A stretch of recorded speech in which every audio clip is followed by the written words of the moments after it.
Welcome to Scoop World Owners, Maryland Game Week. We're going to break down the Terrapins a little bit. They have a lot of talent. They're a very good team. They should be ranked in the top 25. It's a joke that they're not. Strength schedule withstanding, they are a very, very good club. They've taken us to the mat a couple times out at Maryland. We've waxed them at home. So it'll be interesting to see what team shows up. But they do have a veteran quarterback, a lot of talent. These guys are scoring. We're going to show some of the creative stuff they do on offense and why are we going to be at our best on defense to stop it. We're also going to talk about kind of the silly season for recruiting. There's a lot of kids getting tampered with right now in the portal. They're not in the portal yet, but people reaching out through back channels. And also, what teams could we be going after? What recruiting classes could we be going after? The Florida Gators seem to be right in the sights of Ohio State right now. A lot of smoke around that program. And, when these coaches are on the hot seat, some of these kids don't want to show up. If Billy Napier is the hottest seat in town next year, a lot of these kids aren't going to want to be there for when he gets whacked and you don't know who your coach is going to be year two. So we're going to talk about that a little bit. But first, as always, we appreciate you guys tuning in. Again, this show is a blast to do. We appreciate you guys each and every night. If you enjoy this content, leave us a like, click subscribe, and also click that little alert bell so we get a little alert every time. You guys get an alert every time we go live. Again, we appreciate your comments. Shout out where you guys are watching from. And let me know, what is your key to the game against Maryland? For me, it's affecting Toa Vailoa, or Tua. It's not Tua, it's Tua's brother, but he's a really good player. He'd start for Alabama easily this year, so we're going to get into that. But I think stopping and affecting this quarterback is Talia Tunga Vailoa is an absolute monster. We got to stop him. So Nevada, this is kind of a funky team, Maryland. They're a team that could... they remind me kind of Illinois back in the day when they were super talented and they could lose to, Rutgers, or they could beat Michigan in the same day, the same class. These guys, they're kind of front runners, but man, they waxed Indiana. And it's amazing. The offensive coordinator got fired right after the game, but Indiana gave up like 44 points on it. So you might want to clean the whole house out. But what are your thoughts on the Terrapins? Yeah, I think you described them well. They're a team. They're a dangerous team in that they, their ups are really really high and their downs are really really low. But if you catch them on a good day, they can play with anybody. And so but Ohio State. The good news is Ohio State's aware of that. It's a home game. We're coming off a bye. There's no way that we're overlooking an undefeated Maryland team. And an undefeated Maryland team that, frankly, gave us a lot of problems last year, and a lot of guys remember that. So I think there's some extra motivation right now with Gaddis being there. So I think the boys will be ready. It's clear that Ryan Day is trying to, tweak a few things this week. They're working on their short yardage sets, which, has kind of been the big elephant in the room for all of us, as we're well aware. They've been working on spreading them out a little bit more, trying to do a little bit more with some blocking angles and some other interesting things in short yardage, which I think has been long overdue. And defensively, focusing on third down, fourth down, and stopping big plays. And that's been kind of the formula for them all year. As I mentioned, I believe it was yesterday, they're one of only 3 teams in college football that hasn't allowed a play from scrimmage of over 40 yards. And that's a concerted effort by this defense to play a more disciplined style of defense. And what's the result's going to be? There's going to be a little less sacks. There's going to be a little less of some of the gaudy statistics, because they're really trying to focus on cage rushing, staying in lanes, keeping people contained, and not allowing people to break out of the pocket, and trying to cut down on the big plays. And so far, so good. Mission accomplished as far as Knowles is concerned, and hopefully that this is going to be a huge challenge for him this week. Yeah, I think Jim Knowles has done fantastic work. He's a big guy on effort. He's really big on what have you done for me lately, because guys can have a lot built up, man. But if they don't show up to work and they don't show up to play, man, he's quick to give them the hook. And this will be a game, where discipline is going to be really critical. We're going to just show the first play on this little highlight reel of Maryland, Indiana. I want you guys to watch. This is a play action pass. They run a little read here. You watch this little motion up here. You see, watch this engagement right here between the slot and the nickel. And, he kind of bumps them. Again, this doesn't look like much of a run fake with these guys with high hats everywhere. But, you got the run fake here. You got the little work here. But, he's clearing out here. And this little engagement right here is interesting because it looks like a run block. So run block. Oh, then he gets loose. So all of a sudden, when you see this engagement, you take your eyes off of him. He's occupying the safety. And then all of a sudden, this guy who lacks his discipline, and again, we're big on discipline with Jim Knowles' defense, but he gets lost in space and oh my God, like this guy's scot free because for a second it looks like he's stock blocking. So again, that's something that, there's little gadgets you can do like that where, it doesn't look like there's much there, but if I think that when you play with, defensive players' minds a little bit. And they're so used to like, okay, this feels like a stock block. This feels like the receivers come off the ball. Feels like a run play. So I got to, engage and get my eyes inside and look for where the running back is. And then all of a sudden, you do that for about 2 seconds. And all of a sudden, you're gone. I mean, I think that's really creative stuff. It takes a lot of discipline to cover these guys. I think that, their O-line's only given up 3 sacks all year. And they're about as good as ours is in terms of pass protection.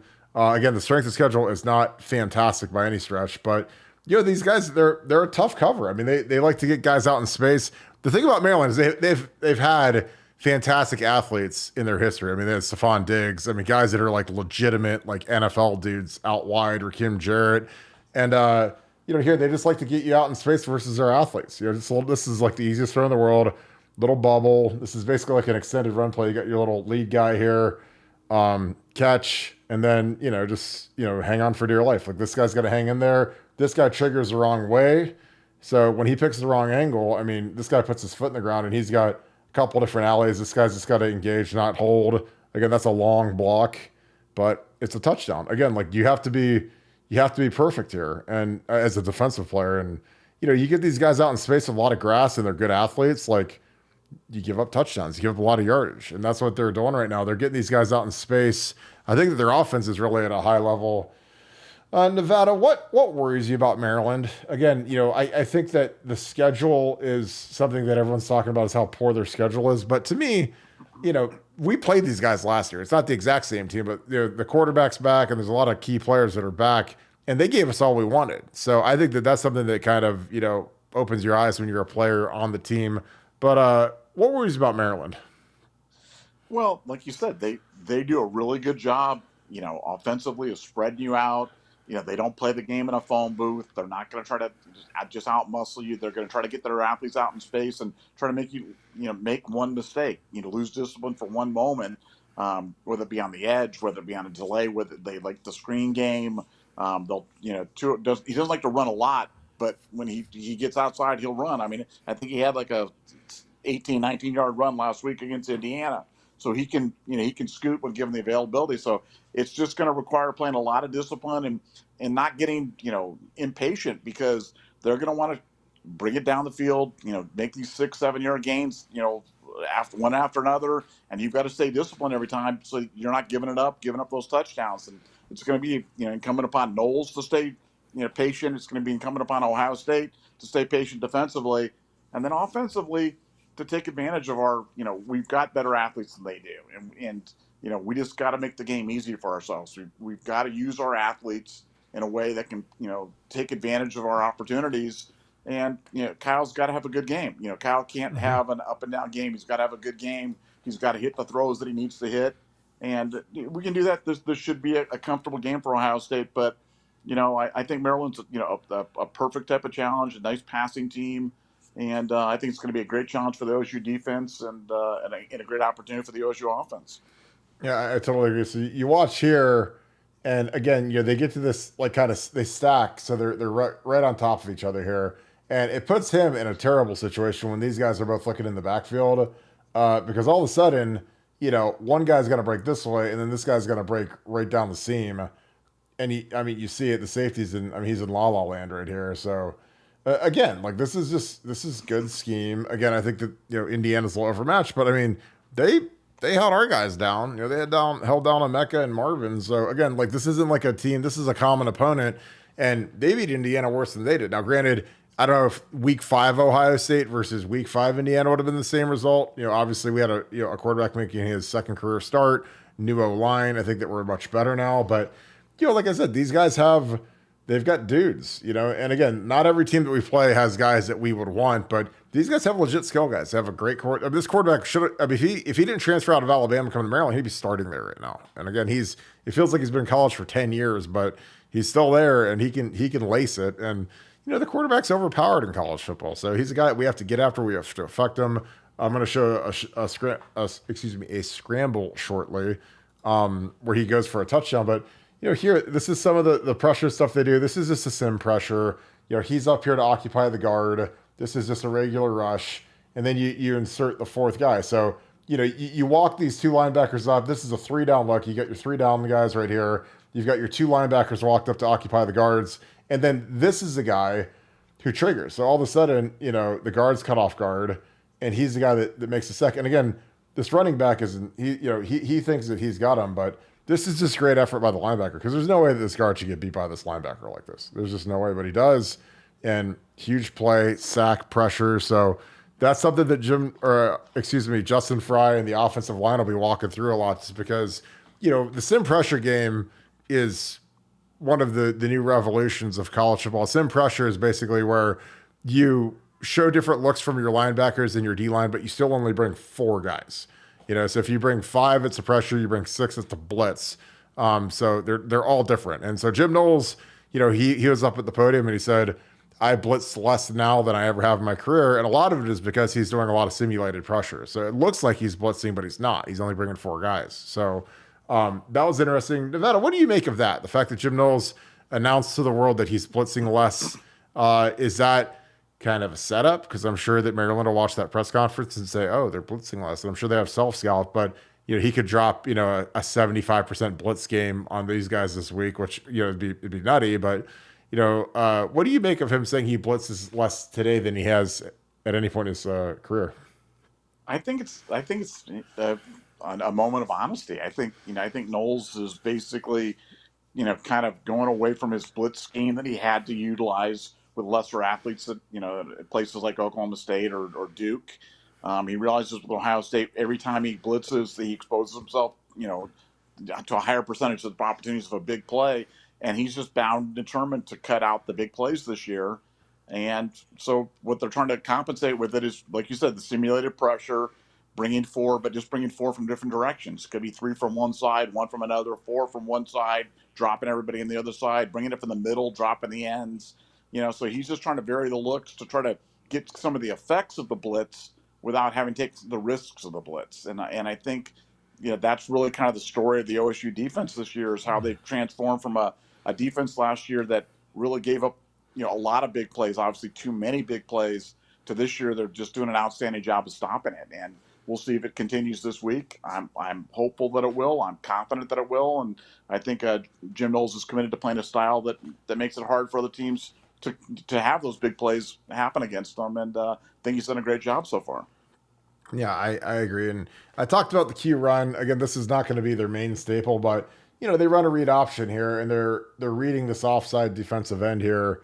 As soon as his shoulders turn, he's absolutely going to keep it, because he's the chase guy. But when you run a read option, it's not like these guys are all getting blown 10 yards backwards off the ball. Like everyone's like, oh, the running game, we stink on short yardage. Why is that? Well, oh, we're not pushing guys off the ball. Well, these guys aren't pushing anybody off the ball. They're about a yard off the ball, but schematically, his shoulders are turned. So when you have a guy that can run and his shoulders are that way, unless he's Javon Curse, he's not catching them.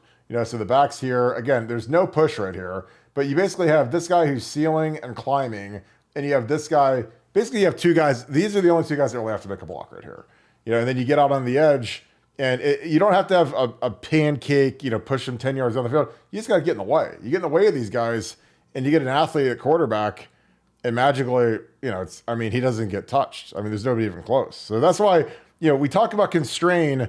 This is constrain right here. This is constrain. This is, okay, this guy, is being occupied. No one's blocking him, but he's occupied by the running back, which is constraint. Again, we never pull the ball because we don't have guys that are athletic enough to pull it with.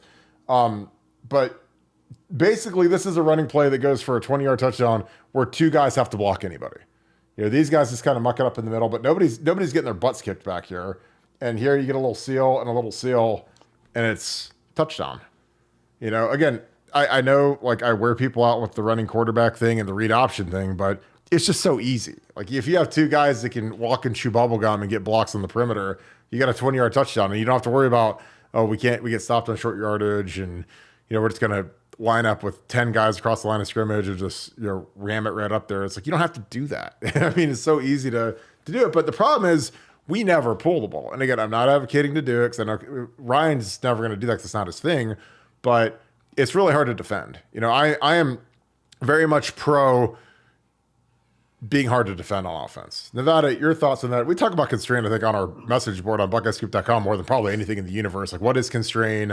How do you help people out in short yardage? How do you occupy people with basically a ghost, with a read? If you read a guy, it's kind of like blocking a guy. But talk a little bit about that and how easy that is. Well, if you look at OSU's short yardage plays, I think they ran the stats on this, and it was something like 70 or 80% of it is tracked down at the backside. It's the backside guy that's crashing down, that's making the tackle. It's not, to your point, it's not that we're not blowing guys off the thing, or that Justin Fry's daughter isn't pointing to the hole and saying, my daddy says we're running right there, and they go through the hole. It's that you've got backside guys that are coming flat down the line and making plays from behind. And, those are extremely hard to block. But they're the way that if you run some constraint and you put some doubt in their mind that they can't do that, and when they do, like you said, you just showed a play where a guy who's not like a super, that's not Michael Vick running the read option right there. He went in untouched. And I think sometimes we just do it the hardest way. I would spread them out. I'd have one back, quarterback, run the zone read any on that stuff, and I just don't know how people would stop it. I just don't know how people would stop it. It's just, I think when we bring things into the phone booth, and the good news for Ohio State fans is, I think Ryan Day has finally figured this out. I think they finally figured out that when they're dragging guys in to the box, that it's creating just a big mosh pit, and all the stuff that they're running right now is spread. So I'm convinced that they've figured it out, that they've seen the light, that they understand that these are the issues, and that they're going to have to be a little bit more creative in terms of how they're doing. So this isn't all hope is lost, and we're going to continue to do the same things. I think, Ryan, it's taken them a while, but I think they finally figured out that we've been doing it and making it hard. And as you said, it doesn't need to be that hard. And I think this week's practice, they're doing it the easier way. Yeah, and I think it's just coming to the realization, like when you play in the Big Ten or the SEC, or you play against a lot of guys who are as good as you. I'm not saying that Rutgers and Purdue are as good as you, but I mean, when you're playing against good players, like you're not just gonna like one-on-one drive block a really good player 10 yards backwards, like in some sort of romantic theory that people talk about, like, oh, well, our guys aren't drive blocking off the ball and not knocking guys back 10 yards. I'm like, well, you can do that in a double team, but like if you single block guys that are, just guys that are as good as you, like you're never going to get that big of a push. You might get a yard or two, but it's more, you have to stalemate them. Like in the old saying in offensive football is that offense wins all stalemates. So you just got to cover these guys up. I got another constrained play. This is a play that we've been running a little bit of. It's this, we call it topper bash. It's a double guard pull counter, guard tackle pull. But again, like the constraint here is, the D end is the guy who they're reading. And they might not be reading him because they hand this off. But, you see Tagovailoa, he looks right at the end when he's handing it off. So he's looking at him. And again, this end hesitates for a millisecond because if he's screaming off the edge to tackle for a loss, watch, he hesitates, kind of, he's like, why am I unblocked? Oh, I'm being read. So, and then that hesitation allows this guy to squeak out of here for a long run. This is good blocking by their offensive line as well. But this isn't like some magic bean or some guys just getting killed and mauled. I mean, nobody really gets pushed an inch off the line of scrimmage. Like you look at it's not like the line of scrimmage here changes dramatically. These guys just get covered up. The guard and tackle do a good job pulling on the counter, and then the running back hits the crease, So, but the constraint is on the backside where, Tagovailoa is just reading the end, and it freezes the end it only takes a millisecond. He doesn't have to stand there in concrete shoes. He just has to stay there for a second. And, again, I think that, I don't know what I would do if I was in the staff room. I would try to figure out somebody that we could run read option with. I don't know if that's Xavier Johnson, if it's a Mecca, someone who's already on the field, and kind of do like a wildcat look, because I think when you get down to that short red area and you have two guys that can really run it, Do it with Trey, do it with Beck, do it with one of you guys that are they're really sharp guys that can process the read option fast, because not everybody is great at reading the read option. Like Kenny Guyton's probably the best guy we ever had at it. Braxton was not great at it. It's just one of those things where it's kind of a talent, and if you can read it quick and make the correct read consistently, then it's a huge asset to the short yardage game plan. Because again, I think of all the things that Ohio State is probably pulling their hair out about the most, it's got to be the short yardage plan. And when I see them line up with, five linemen, six linemen with Luke Montgomery, and then like three tight ends and a fullback, and I mean, it's just they do all these variations where it's like you might be six plus three tight ends and then a quarterback and a running back, and one of the tight ends is a fullback. So you get your 11 out there, but it's all this condensed space that, frankly, in my opinion, is really easy to defend. And based on our percentages of conversions, I think that the defenses think it's really easy to defend. So, but I don't know. I think there's a lot of things you can explore. Again, I just look at what other teams do. Like Travis Kelce will take a snap and run a quarterback sneak. Like the Cade Stover, take a snap. The Cade Stover was like all everything in high school. And again, this is the stuff that I would try, because as it gets deeper into the season and you got to start converting some of these certain shorts, like what else could you do to help the team out? What are your thoughts on that? What would you do to help out the short yardage game plan right now? Well, like I said, I'd spread them out. I'd be running four wide, one back, single back quarterback, and and maybe that means you bring Devin Brown in, and Devin Brown is certainly capable of passing. It's not like he's just a run only quarterback or something like that. But put some packages in for him. I'd do something. But what I wouldn't do is I wouldn't go double tight end, fullback, run mass front into thing. I just wouldn't do it. I feel like that's 1973 calling, and if you're going to go that, then go full, full house backfield.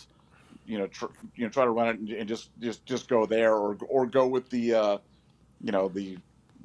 bush push formation and just try to do that, even though defenses are getting better about figuring out how to defend that, and teams are actually running some variations off of that, some fakes and some other things off of that as well when people are committing to stop that thing. But you at least got to show it. You just got to show some variation. What's killing Ohio State is predictability by formation and down and distance in short yardage. That is what's killing them, because it's the same problem with different linemen, different running backs, different quarterbacks, different position coaches, but it's the same issue. And so the common denominator in that is scheme. You got to change the scheme, Ohio State. Otherwise, you're going to have the same problem. Doesn't matter if it's guards playing tackle, tackles playing guards, centers playing whipplers playing Dewans. Trey Henderson is soft. Stud is lazy and sleepy. Whatever narratives you guys want to come up with, it's the same problem every single time. So stop doing the same thing. And again, the good news, Ohio State's doing some different things this week, and that is indeed good news. Welcome news to me, and I think it'd be welcome news to Ohio State fans. I love this. But Jack played quarterback. I mean, you're just looking for a guy that can take an under center snap and get it. I mean, I think that'd be great. This is another look. I love this triple option right here. So you got your read option here, and then you've got your slant. Again, this looks like this is just a full-on RPO. I mean, I think he's reading. Looks like he's reading here to here, and so when this guy steps up a little bit, man, this thing is wide open. Boom. And like, I love that. That's that's the 2nd and 1 call. That's like a fun time to call a play is 2nd and 1, because you got 2 downs basically to get 1 yard, maybe 3 downs to get 1 yard.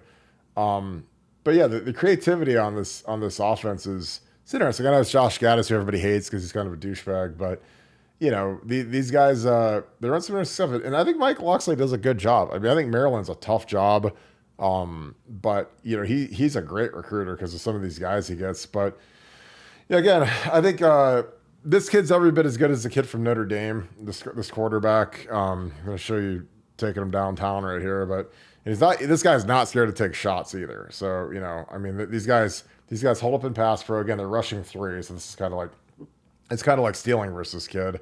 But I mean, he takes a deep shot, and these receivers aren't scared to go get it. So 40-ish yard completion down to the 2 yard line. And, Nevada, who has to have their best game this week for Ohio State versus Maryland? Well, I mean, your defensive backs are going to have to they're going to have to stand up. We're going to need Jordan Hancock and Denzel Burke and Davison to continue to play well. And I think for the Ohio State defense, that's clearly where it starts. The ability for those guys to kind of lock down the receivers allows the safeties to be a little bit more supportive in the run game. It allows for the defensive front four to play a little bit more responsibly, a little less dynamically, and allows Steele and Tommy and Cody to kind of flow to the ball. So I think it starts with those cornerbacks against a talented group of wide receivers for Maryland, and a quarterback likes to throw it. So those are the guys that are going to have a good game defensively, and offensively. I think it starts with Kyle McCord. Kyle McCord just has to continue to grow. If Kyle McCord has taken that last drive from Notre Dame and some of those big throws he made in that one, as well as during the game, and is like, look, he's playing like a man reborn, and now we're going to see the best version of Kyle. If he has his best game of the year, then we're going to win this game going away. But if he struggles, then this one could be a little bit more uncomfortable than we like it to be. So I'm rooting for Kyle to have a big one. Hope he continues the next step and continues the journey towards an undefeated season. Yeah, I agree, and I love this. This is one more triple option look as we close this thing out. But you got your read option here. Reading here, a lot of work on here. You got your tight end coming across, a lot of stuff on the eyes right here. Pulls it. This kid's got enough juice to get to the edge, and it's a race to the pylon. And if he gets there, he's getting the easy throw. He gets past the corner. Corner kind of gets caught peeking. Can't make up the ground, and it's an easy pitch and catch. But again, I like watching their offense because I think it's hard to defend. I don't think it's better than what we have, and I think we have much better players than they do. But they do some creative stuff. They believe in it. Again, they dropped 44 on Indiana, and Indiana's got a pretty decent defense, and they're kind of in a tailspin, I think, at this point because they fired their offensive coordinator. The head coach is probably on thin ice at this point, but. Maryland's got players. It's going to be a good challenge to get through. Nevada, another thing that's going on right now is this is tampering season in recruiting. This is one of those crazy things with the transfer portal. Guys aren't locked in like they used to be. A lot of guys aren't playing. You're through, 5, 6, 7 weeks for some teams in college football. Like you're getting through this part of the season. A lot of guys are kind of figuring out what their roles are. If they have a role, or a lot of guys don't have roles, or a lot of guys they're figuring out, I don't get to travel with the team to away games because I was left off off the travel squad. So guys are getting hit up through back channels. What's it like now? Is this the craziest thing going on? And how hard does Ryan Day and his staff have to work to not only recruit kids in high school and potential kids in the transfer portal, but also keeping the kids on the roster right now? Well, that's what you said. You've got to keep recruiting your own kids, and for other teams, you just start looking for where there's turmoil and where there's blood in the water, and that's where the sharks are kind of circling right now. And you look at some of the teams across the country that are struggling, and man, the other major college teams are just poaching them like vultures right now, and kind of going after them. And for us, you just want to keep your players. You don't want anybody to get Jagger LaRue and left home while they take him to on a trip, and he's upset and ends up transferring. But good thing Jagger's gone, so we don't have to have that situation happen again at Ohio State. But for Ohio State, they're looking. I mean, it's just so different. I mean, as a fan, you're used to the kind of the recruiting cycles of even now the early signing period and the late signing period and everything. But now with on-demand free agency, it's basically an open season at every school. And this is one area that Ohio State's got to get better because Ohio State's kind of been late to embrace this. And I think they're now just kind of getting into it because it's just not culturally. We haven't been a team that's tampered. We haven't been a team that's gone after other players. We haven't been a team that's thrown money around. When we did, it's always kind of been ham-handed. But now with NIL, now with the transfer portal, it's just part of the game, and it's you got to embrace it, otherwise you're going to get left behind.